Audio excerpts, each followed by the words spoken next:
yo creo que bien vale la pena cambiar un poquito el orden de las cosas. Yo creo que estuvo muy bien hoy analizado los temas, sobre todo económicos, que era lo que más me llamaba la atención. Mira, José, déjame interrumpirte sí, brevemente nada más. 6 de enero de 2021, cantidad de pruebas realizadas, 889.180. En total. 6 de diciembre 2020, cantidad de pruebas realizadas, 753.133. Promedio diario dividido entre 30. 4.534. Está lejos de los 7. Está lejos de los 7. Te estoy hablando del último mes. Yo sabía la última que eso semana, imposible, del último mes. imposible. Promedio. Ellos han tenido picos de 10.000. Pues yo lo he dicho aquí. Sí, picos de 10.000, de 9.000. Y que Dios me perdone. Pero también yo soy de los que dice que lo aumenten en 10.000 cuando le da la gana también. Soy así de mal pensado, pero Dios me perdone. Pero el promedio 30 días contado, el boletín de salud pública te da promedio diario 4.534. Que puede ser un chin menos porque te lo estoy viendo entre 30, pero son 31 días, porque acuérdate que era de 31 el mes de diciembre. Miren, compañeros, antes de entrar al tema, que voy a hablar un poquito del tema de Estados Unidos y de la crisis de la democracia en el Capitolio, pero antes, en la introducción, quería decir sobre los comentarios ya hechos del análisis de Esteban y de Abel con respecto al tema del presupuesto. Miren, recuerden, y yo esto lo voy a aplaudir, lo haga quien lo haga. Cuando en el año 2012, me parece que fue, Danilo Medina llegaba al poder, el entonces presidente Medina decidió cerrar una serie de entelequias que estaban ahí. Y yo recuerdo que un grupo de personas, entre las que estaba un servidor, que apenas en ese momento iniciábamos nuestros intercambios en las redes sociales, aplaudimos eso, porque éramos de la idea y somos de la idea y mantenemos la idea de que el Estado Dominicano debe tarde o temprano abocarse al proceso de reingeniería.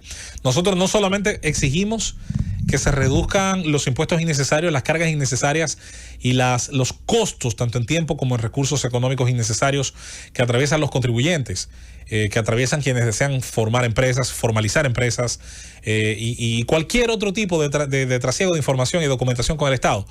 Es que además de que el Estado debe reducir el costo que tiene sobre los hombros del contribuyente, no puede hacer trampa, tiene que hacer eso reduciendo el gasto. Si usted no reduce el gasto y reduce los ingresos, va a generar un mecanismo deficitario, que es lo que pasa en muchas naciones.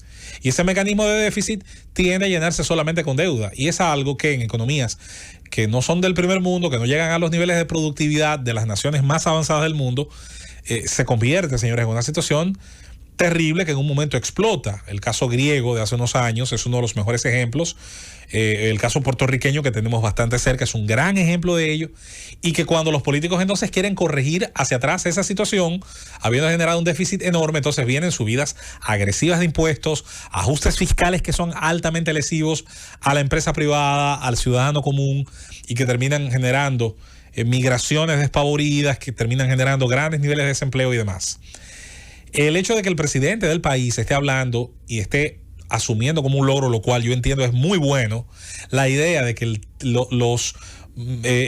gasto público forme una menor parte del Producto Interno Bruto, siempre es positivo, porque implica o un crecimiento de la actividad económica, que no es lo que está ocurriendo ahora.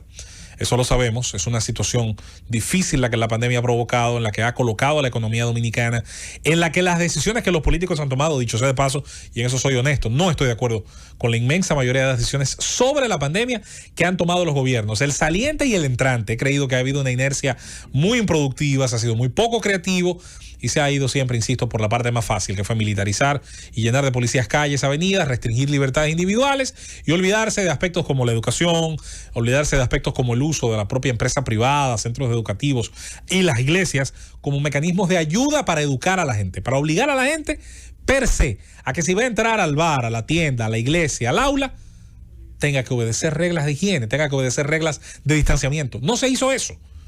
Se prefirió, insisto, la solución del cerco, como si fuéramos todos ganados, y esa solución tiene un precio, y ese precio lo hemos visto.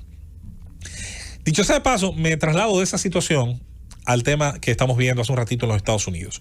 Imágenes, señores, tragicómicas, dantescas, imágenes muy, muy pobres en el sentido de cómo una democracia construida obviamente por gente en su momento brillante, muy inteligente, y que a lo largo del tiempo pues ha dado una serie de fenómenos.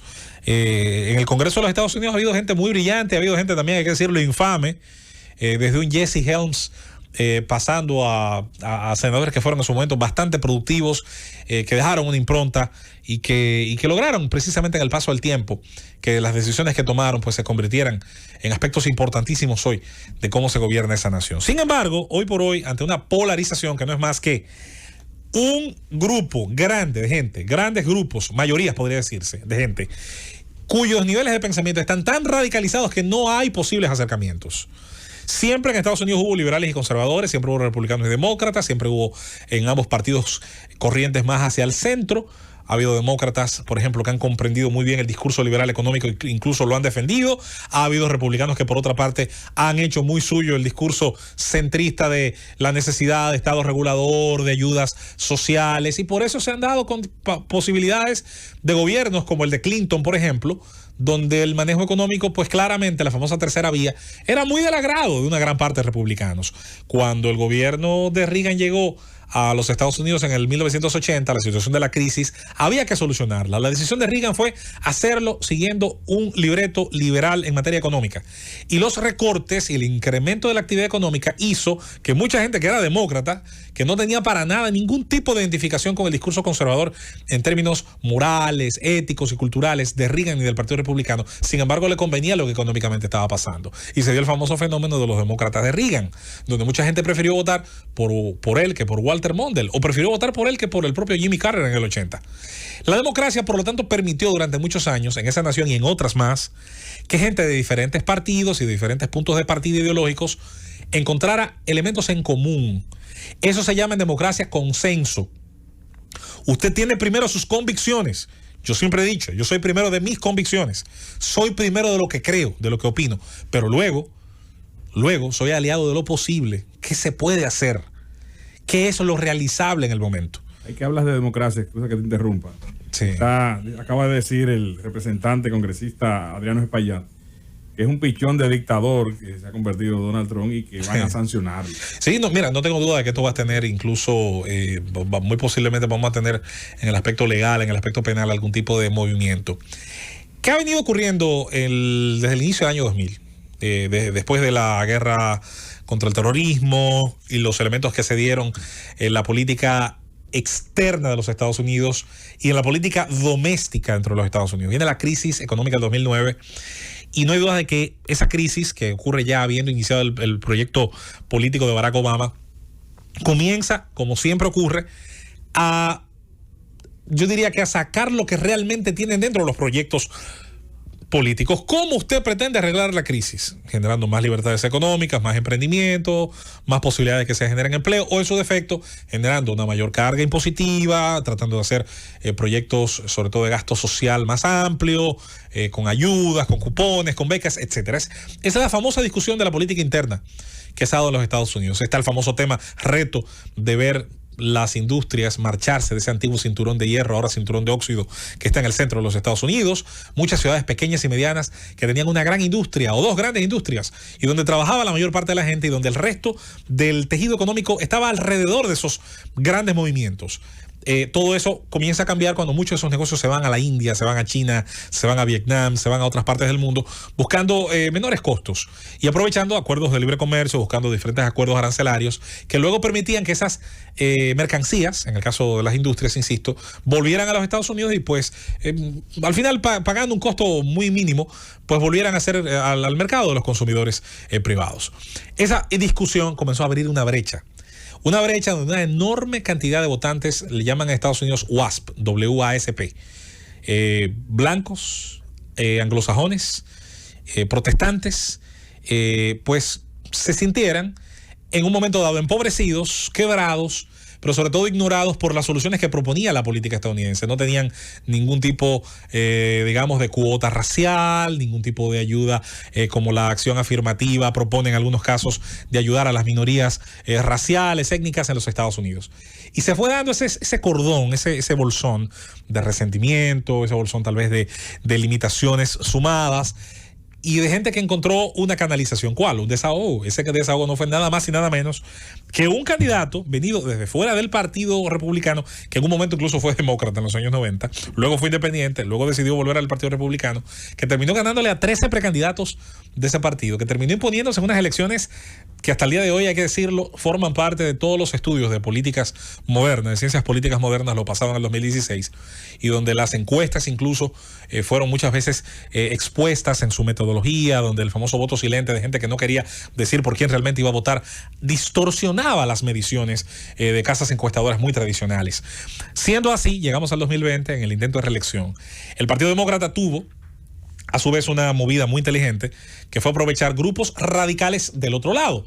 Antifa, Black Lives Matter, aprovechar la situación racial, la violencia policial, las situaciones que se han venido dando. Una academia, hay que decirlo, una universidad que está hoy más que nunca llena, hay que decirlo, de mucho marxismo cultural. Y eso permitió activar grupos de votos que antes no estaban politizados. La politización de la sociedad, yo siempre he dicho, no es mala, lo que es malo es la radicalización. Y esa politización ayudó a que las elecciones pasadas, hay que decirlo, Abel, fueran las que más votos tuvieron en la historia de los Estados Unidos. Biden es el presidente con más votos totales en la historia de la nación, pero Trump es el segundo con más votos totales en la historia. Así sin carisma se coló Biden. Y la situación, insisto, hizo que mucha gente que antes no votaba, que antes se quedaba en su hogar, que antes le dejaba a otros, a los más militantes, la decisión, decidió pararse y ir a votar. Eso es bueno. Dentro de la situación actual, Trump está terminando de la peor manera posible. Su propio partido va en algún momento a tener que decidir, y lo está haciendo hasta su propio vicepresidente, entre seguir en un aspecto de rebeldía ante la institución democrática, ante el establishment, o en su defecto, como hoy hizo Pence, dar un mensaje de apoyo a que se tiene que hacer una transición. Vamos a ver cómo termina esto. Ojalá que sea con la menor violencia posible, aunque hubo gente herida de disparo. No sé si más adelante tendremos un conteo, además de heridos, tal vez de muerte, ojalá que no. Pero ojalá que esta sea, insisto, ojalá, es un deseo, las peores imágenes que podamos ver de la deriva de radicalización del discurso político que está teniendo esa gran nación, donde viven, por cierto, al menos 2 millones de dominicanos de nacimiento o de origen, según el Pew Research Center. Pero recordar, y es la enseñanza para irnos, Francis, la democracia por sí misma solamente es letra sobre papel. La democracia son los individuos que están dentro de ella, que la obedecen, que creen en ella, que la defienden, a pesar de que el resultado de una coyuntura a veces no sea satisfactorio para lo que queremos y lo que pensamos.